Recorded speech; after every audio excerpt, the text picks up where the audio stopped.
আমার আল্লাহ পাক যত বিধান দিছে এই দুনিয়ার ভিতরে সমস্ত বিধানগুলি যে মুসলমানরা মানত তাহলে এই দুনিয়াটা খুব সুষ্ঠু ও শান্তিমতো চলতো। এই দুনিয়াটা আল্লাহ পাকের বিধান তো কেউ মানে না।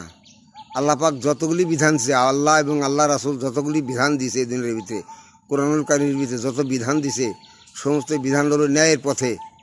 সমস্ত বিধানগুলি ন্যায়ের পথে।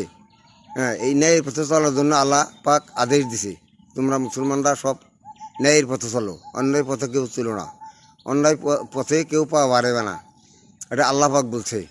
কিন্তু মানুষ তো আল্লাহর বিধান কি কেউ মানে? আল্লাহর বিধান কেউ মানে না, আল্লাহর রাস্তা কেউ চলে না। হঠাৎ খুব কম আল্লাহর রাস্তা চলে এরকম মানুষ খুব কম। আল্লাহর বিধান মানে এরকম মানুষ খুব কম। অতএব আল্লাহ পাক বলছে, তোমরা মুসলমান হও, তোমরা আল্লাহ এবং আল্লাহর রাসূলের বিধান মতো চলো। আল্লাহ এবং আল্লাহ রাসূল যে সমস্ত বিধান দিয়েছে সেই বিধান মাইনা চলো, তাহলে দুনিয়া ও আখিরাতে তোমরা শান্তি পাবে। আল্লাহ পাক এই কথাটা বলছে। কিন্তু এখন মানুষ কি আল্লাহ ও আল্লাহ রাসূলের বিধান মানে? কেউ তো মানে না।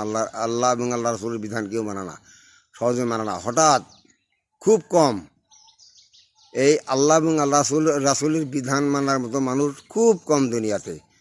কাজী ভাই, আল্লাহ পাক যে আদেশ দিছে, আল্লাহ এবং আল্লাহ রাসূল যে সমস্ত আদেশ দিছে এই আদেশ মতো জীবনযাপন করতে হবে। আল্লাহ এবং আল্লাহ রাসূলের আদেশ মেনে চলতে হবে ভাই, তাইলে দুনিয়া ও আখিরাতে শান্তি পাওয়া যাবো। আল্লাহ ও আল্লাহ রাসূলের আদেশ মেনে চলে দুনিয়া ও আখিরাতে শান্তি পাওয়া যাবো, কথা মনে রাখেন।